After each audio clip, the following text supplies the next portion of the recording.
My name's Master Sergeant Jeff Durbin. I'm a retired United States Air Force senior NCO. My background, of course, is 23 years active duty. I did 2 tours of duty here at Nellis Air Force Base. I also did a tour of duty in Southeast Asia. I'm a Persian Gulf War veteran. My military background is quite immense. I started here as a box kicker here at Nellis Air Force Base, and my last duty assignment was 6 years at the White House, overseeing all support operations for Air Force One and pretty much the whole federal government in D.C.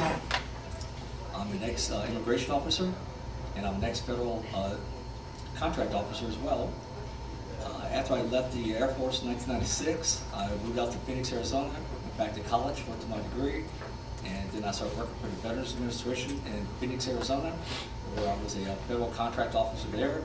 Took a promotion over to immigration, and I did all the immigration issues for all of Southern Nevada and all of Arizona from the Phoenix headquarters. And what brought me back here was a couple years ago, my wife wanted to move again. And then after you've been in the military for so long, we were moving about 11 different times in 23 years. So we get a little antsy after being in Phoenix. Even though I had 3 businesses running there, so I asked her where she wanted to come. She said back home in Las Vegas. So we came back here, called it home, Mountain's Edge. And since that time, I've been a community activist. I've been very, very vocal in my community. I visit basically, not just my community, Mountain's Edge. I visit pretty much whole state, actually Southern Nevada. I head over to the VA hospitals over in Nellis Air Force Base, talk to the nurses, because I have a rapport with the VA nurses from prior legislative issues that I dealt with Senator McCain on, as well as ex-Congressman J.D. Hayward and so forth. So that brings me here. And I'm running for Clark County Commissioner because I think I can make a difference, more so than the current commissioners. And my wife, she got a little PO'd at me because I decided to run for commissioner. So she threw her paperwork in and ran for Assemblywoman, District 22. Hello, my name is Billy Johnson. I come to Las Vegas from the St. Louis area via Chicago. My wife and I moved out here in 2004. We brought our business with us. We employ 9 people full-time. Have a truck transportation brokerage business. The reason that I'm running for county commissioner is after having moved out here and thinking that this was a very good atmosphere for a business as far as tax-wise, and a really nice place to live, which I still think is a nice place to live. I've run into a lot of difficulties in dealing with our county and different departments. And I just think that a person with using some common sense in our county commission would make a huge difference in what goes on in our county commission. There are a lot of items that happen, which Chris addressed some of them as far as they were brought up by Juan, graft that goes on in our different departments, and just the lack of common sense in different departments. So that's what brought me to this table today, is the fact that I think a little common sense will go a long way in running our government. My name is Billy Johnson. Thank you. Dr. Richard Hawkins, eliminating what department would benefit the county the most?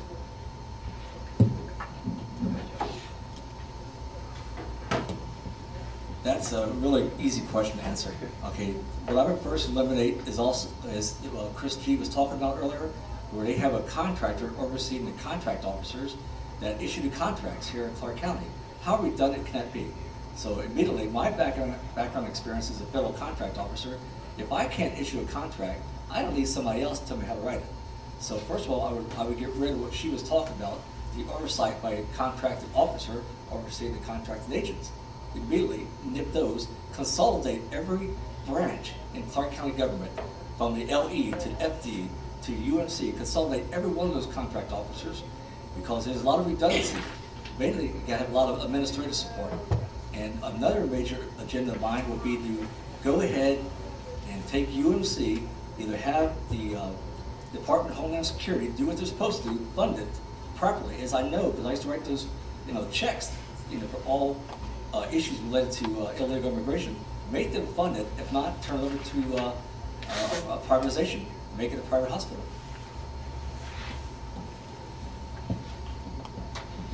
This is Billy Johnson. I do not particularly have any department that I would come in and markedly say I'm going to cut that department immediately. My view on it is that we should review every single department that we have and determine the efficiency and productivity of that department. And once we determine that, we'll determine whether that department needs to exist or not anymore. If it's a matter of downsizing the department to become more economical, then we'll do that. If it's a situation where we're duplicating services between ourselves and the city or the state, we need to address that issue and eliminate the duplication of services between county, city, and state. And those would be the first things that I would address. As far as UMC, as Jeff mentioned, UMC obviously has been in the paper a lot, and everybody knows it is a thorn in our side. I have met with a few people already who have volunteered their time to advise me on what happens in a medical facility, because I do not run a medical facility. I run my own business. I know how to run my business. I know how to make my business profitable. My business model may not fit UMC. So what to do with it, personal preference, I would like to see it become a teaching hospital. A full-fledged teaching hospital where we actually produce something out of it instead of spending money on it all the time. Those are the items that I would address. Billy Johnson.